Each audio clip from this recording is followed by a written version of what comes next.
Hello good morning friends and welcome to YouTube channel only success.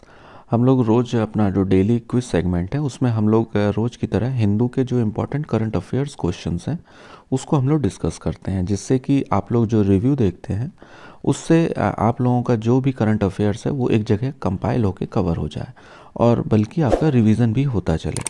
तो इसीलिए आप लोगों को इस चैनल प्लीज़ लाइक और सब्सक्राइब शेयर ज़रूर कर दीजिए, जिससे कि हमारा और हमारी टीम का मोटिवेशन रहे और जिसको आप और कंटेंट आप लोगों को देने में हमारा इनकरेजमेंट हो। चलिए दोस्तों, हम लोग बिना देर के इस सीरीज़ को शुरू करते हैं। और एक बात और है, इसका जो भी मैंने जो भी लिंक है मैं उस जो हिंदू का रिव्यू होता है उसके नीचे हम लोग डिस्क्रिप्शन में शेयर कर देते हैं, तो आप लोग वहाँ से भी डायरेक्टली जाके लिंक को देख सकते हैं। और अगर इसमें आपको लगता है कुछ और ऐड करने की ज़रूरत है तो प्लीज़ कमेंट में आप लोग बताइए, जिससे कि आप लोगों को और अच्छा कंटेंट देने में हम लोगों को मदद मिले। चलिए हम लोग शुरू करते हैं। आज का जो करंट अफेयर्स वाले सेगमेंट में द क्विज सेगमेंट है। पहला क्वेश्चन है, who is the attorney general of India. ये हमारे पहले पेज में ही ये न्यूज़ है, मैंने वहाँ डिस्कस भी किया है बहुत डिटेल में। अटॉर्नी जनरल का काम क्या होता है और अटॉर्नी जनरल कौन है, तो इसका राइट आंसर के वेणुगोपाल है। ठीक है, तो ये के अटॉर्नी जनरल बेसिकली ये इंडियन गवर्नमेंट को किसी भी कोर्ट में रिप्रेजेंट करता है। ये मान लीजिए कि वकील होता है ये भारत सरकार का। जो भारत सरकार के खिलाफ कोई भी केस होता है तो उसको जो अटॉर्नी जनरल ऑफ इंडिया होता है वो रिप्रेजेंट करता है।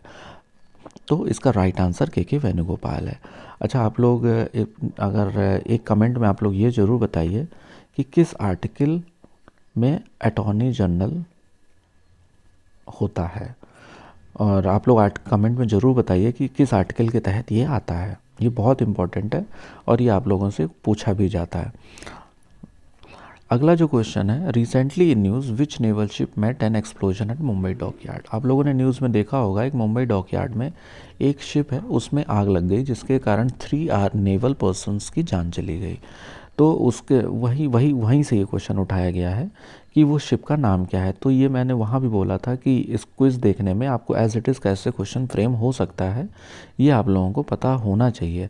तो यहाँ से आप लोगों को आइडिया लग जाएगा। तो इसका राइट आंसर INS रणवीर है। तो अगले क्वेश्चन की सीरीज़ हम लोग देखते हैं। इस सीरीज़ में अगला, rebel group हौती is active in which among the following countries.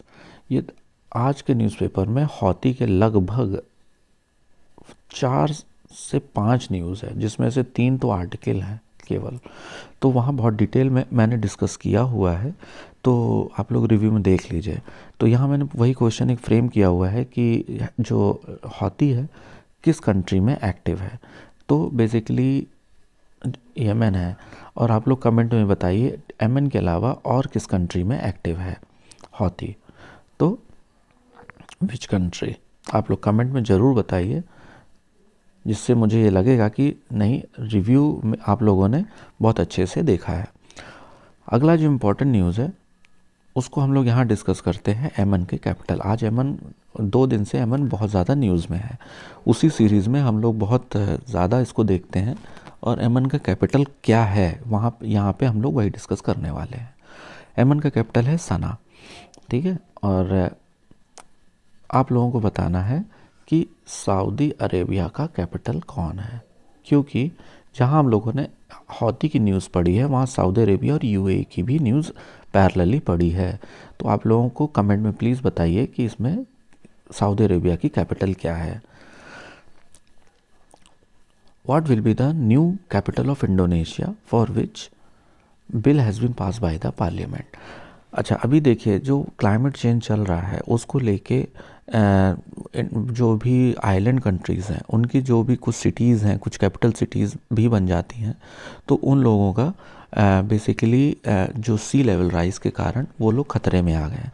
तो इसी सीरीज़ में जकार्ता एक शहर है इंडोनेशिया का, जो शहर का कैपिटल है, तो जो क्लाइमेट चेंज के कारण सी राइज होने की वजह से वो डूबने की कगार में आ गया है। तो वहाँ की पार्लियामेंट ने एक बिल पास किया है कि अब जकार्ता की जगह किसी दूसरे शहर को कैपिटल के रूप में प्रोजेक्ट किया जाए। तो वहीं से क्वेश्चन फ्रेम किया गया है कि उस शहर का नाम क्या है। तो उसका राइट आंसर नुसांतरा है। ये बहुत इम्पॉर्टेंट है, तो आप लोगों को ये बिल्कुल पता होना चाहिए और आप लोगों को आना चाहिए। तो फ्रेंड्स बस यही है आज के लिए, जो क्विज़ सीरीज़ है उसमें बस इतने ही 5 इंपॉर्टेंट क्वेश्चन में से आप लोग इसको प्लीज़ नोट डाउन कर लीजिए। और आप लोग इसको प्लीज़ कमेंट करके ज़रूर बताइए कि क्विज़ सीरीज़ आप लोगों को कितनी फ़ायदेमंद लगती है। अगर आपको लगता है कि फ़ायदेमंद है तो आप लोग और बताइए, जिससे हमारा और हमारी टीम का मोटिवेशन बढ़ेगा और आपको और अच्छे कंटेंट देने के लिए हम लोग मोटिवेट होंगे। चलिए, thanks for watching, thank you. आप लोग प्लीज़ इस चैनल को लाइक सब्सक्राइब ज़रूर कर दीजिए। Thank you.